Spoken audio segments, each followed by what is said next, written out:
पिछले एपिसोड में हमने देखा था कि डुयान ने युकिन और टैन यू की शादी को रोक दिया था। अब युकिन टैन यू को बचाने के लिए डुयान को सुसाइड करने की धमकी देती है, जिसके बाद डुयान टैन यू को जिंदा छोड़ने के बदले में युकिन को उसके साथ चलने का प्रॉमिस मांगता है। अब युकिन के पास टैन यू को बचाने का कोई रास्ता नहीं होता, क्योंकि अगर युकिन डुयान के साथ जाने से मना कर देगी तब डुयान टैन यू की पूरी फैमिली को भी मार देगा। इसलिए अब युकिन को डुयान की बात माननी पड़ती है। इसके बाद डुयान टैन्यू को सोल एंड इमोशन फॉरगेटफुल पिल दे देता है और उसे छोड़ देता है। यानी कि जब टैन्यू होश में आएगा तब उसे युकिन के बारे में कुछ भी याद नहीं होगा।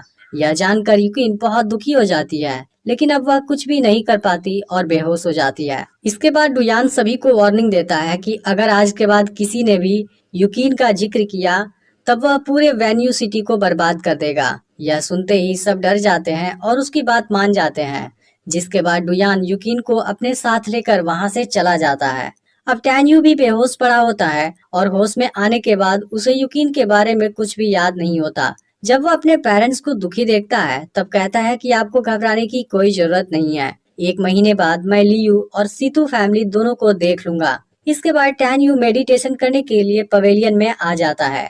वहाँ टैन्यू को युकिन का पवेलियन खाली नजर आता है, लेकिन उसे इस बारे में भी कुछ याद नहीं होता। इसके बाद टैन्यू मेडिटेशन करने लगता है, जिसके बाद उसकी सोल होंगमेंग से कनेक्ट हो जाती है और होंगमेंग ऑरा कंपैक्शन मेथड से उसकी कल्टीवेशन स्पीड नॉर्मल इंसान से ज्यादा हो जाती है। इस तरह टैन्यू में अब फायर और आइस की पावर भी आ जाती है और कुछ समय में टैन्यू स्पिरिट फीटर लिल्म के 6वीं लेवल पर आ जाता है। अब ऐसे ही 1 महीने बीत जाते हैं और बोई तियानलुन के साथ इन पर अटैक करने आ जाता है, लेकिन टैन्यू के फादर उन दोनों के सामने नहीं टिक पाते। फिर टैन्यू के फादर बोई से अपने सभी सर्वेंट को छोड़ देने के लिए कहते हैं, क्योंकि यह उनका आपसी फैमिली मैटर है। लेकिन बोई कुछ नहीं सुनता और उनका मजाक उड़ाने लगता है। तब टैन्यू के फादर फिर से बोई का सामना करने जाते हैं, लेकिन तभी टैन्यू वहां आ जाता है। यहाँ टैन्यू के पेरेंट्स को लगता है कि टैन्यू उनके सामने कुछ नहीं है, इसलिए वह उसे यहाँ से जाने के लिए कहते हैं ताकि उसकी जान बची रहे। फिर टैन्यू अपने पेरेंट्स के पास आता है। वह कहता है कि आप मुझ पर यकीन कीजिए, मेरे होते हुए टैन फैमिली को कुछ नहीं होगा। इसके बाद टैन यू बोई और तियानलुन के सामने आता है और कहता है कि आज यहाँ से कोई भी जिंदा नहीं जाएगा। यह सुनकर तियानलुन गुस्से में उस पर अटैक करने वाला होता है, लेकिन फिर जियानाम उसे रोक लेता है। उसे लगता है कि वह खुद 7वीं लेवल पर है, इसलिए 6वीं लेवल वाले टैन यू को आसानी से हरा देगा। लेकिन फिर जब टैन यू से उसका सामना होता है तो जियानाम उसके सामने नहीं टिक पाता और उसकी पावर से हैरान हो जाता है। इसके बाद टैन यू जियानाम की गर्दन पकड़कर ऊपर उठा देता है और यह देख तियानलुन टैन यू से जियानाम को छोड़ने के लिए रिक्वेस्ट करने लगता है। तब टैन यू तियानलुन को अपने सामने घुटने टेकने के लिए कहता है। फिर तियानलुन टैन यू की बात मान जाता है। अब जियानाम की हालत देख रुयाना भी दुखी हो जाती है, लेकिन तभी टैन यू को उसकी बेइज्जती याद आ जाती है, जिसके बाद वह उसके सामने ही जियानाम को बहुत मारता है। अब जियानाम की ऐसी हालत देख तियानलुन गुस्सा हो जाता है और टैन्यू की फैमिली को मारने की धमकी देने लगता है। तब टैन्यू तियानलुन को सामने से चैलेंज करता है और उसी समय जियानाम को मार डालता है। फिर यह देख तियानलुन गुस्से से तिलमिला जाता है और टैन्यू पर अटैक करता है, लेकिन बदले में टैन्यू भी उसका करारा जवाब देता है। इसके बाद तियानलुन तलवार से उस पर अटैक करने जाता है, लेकिन फिर टैन्यू होंगमेंग की गॉड आई वाली पावर से खुद को प्रोटेक्ट कर लेता है और तभी टैन्यू के फादर तियानलुन को मार डालते हैं। इसके बाद टैन्यू बोई का सामना करने जाता है, लेकिन बोई उसे बुरी तरह जख्मी कर देता है, जिससे टैन्यू की मदर घबरा जाती है। इसके बाद बोई टैन्यू के फादर से हार मान जाने के लिए कहता है, लेकिन तभी टैन्यू फिर से खड़ा हो जाता है और उसकी बॉडी हील हो जाती है। फिर वह बोई से कहता है कि मेरे होते हुए मेरी फैमिली को कुछ नहीं होगा। इसके बाद टैन्यू सोल बर्निंग टेक्निक का इस्तेमाल करता है और अपनी बिजली जैसी रफ्तार से बोई पर अटैक करने लगता है। फिर बोई उसका सामना नहीं कर पाता और अपनी डॉटर रुयाना के साथ वहां से भागने लगता है, लेकिन फिर टैन्यू रुयाना को अपनी तलवार से मार देता है।